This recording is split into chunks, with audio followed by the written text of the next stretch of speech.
Donc à la suite du side bend, on viendra se positionner sur quatre pattes pour faire le swimming sur quatre pattes.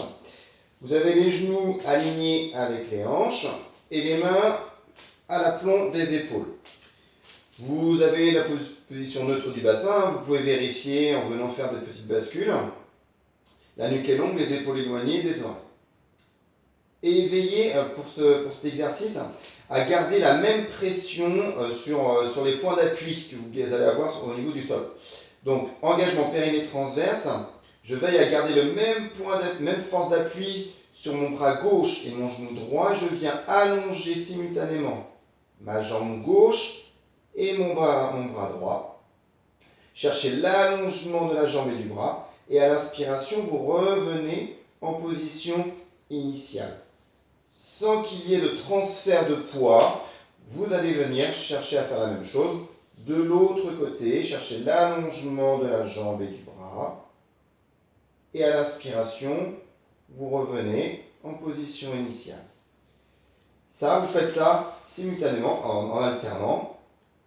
Vous faites ça 5 fois de chaque côté. Expire. Inspire.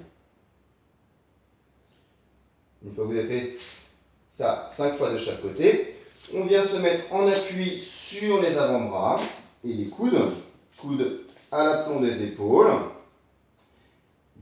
Vous mettez sur les orteils et vous venez faire simplement la position du sphinx.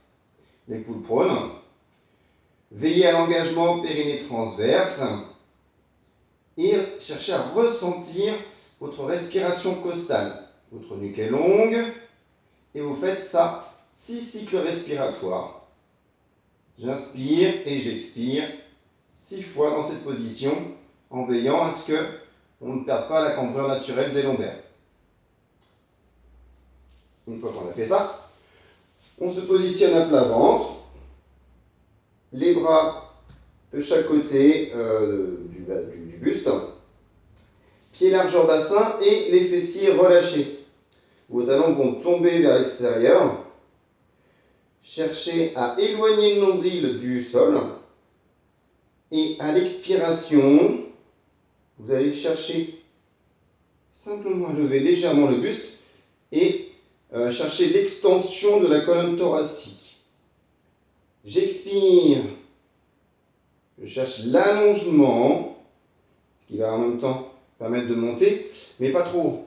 Sinon, vous allez rajouter de la cambrure lombaire. Expirez, montez. Cherchez l'allongement. Sans que vous ne sentiez que votre nombril s'enfonce au sol. Et j'inspire. Et ça, vous effectuez ça 6 fois.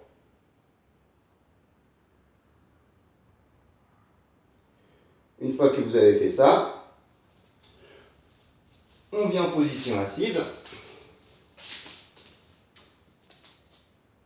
Pieds à plat au sol, largeur bassin. On est en appui sur les ischions, les bras en cosaque. Veillez à ce que vos genoux ne s'ouvrent pas pendant le mouvement. Le spine twist, vous allez venir expirer, faire la rotation du buste. On a déjà fait cet exercice plusieurs fois.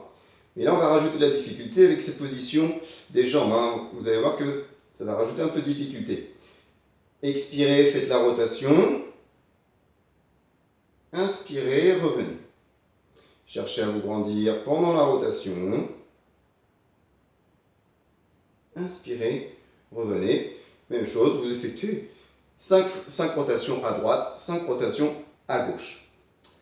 Une fois que vous avez fait le spine twist, on continue. On fait le side bend de l'autre côté que l'on a déjà fait tout à l'heure. Je rappelle, alignement genou avec les doigts, le coude à l'aplomb de l'épaule. On met de la pression sur les jambes pour avoir de la force. On éloigne la taille du sol. À l'expiration, je viens décoller. Et à l'inspiration, je ramène mes mains sur les mollets. Vous effectuez ça 5 fois comme tout à l'heure.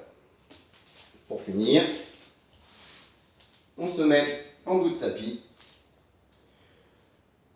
Le roll-up. On appuie sur les ischions, dos droit.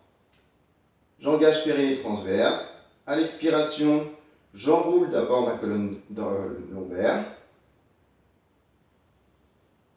J'imprime mes vertèbres les unes à la suite des autres. À l'inspiration, j'amène mes bras de chaque côté des joues. Et à l'expiration, je viens décoller mes vertèbres les unes à la suite des autres. Je suis enroulé et à l'inspiration, je retrouve ma position initiale. Vous effectuez 5 à 6 rollers.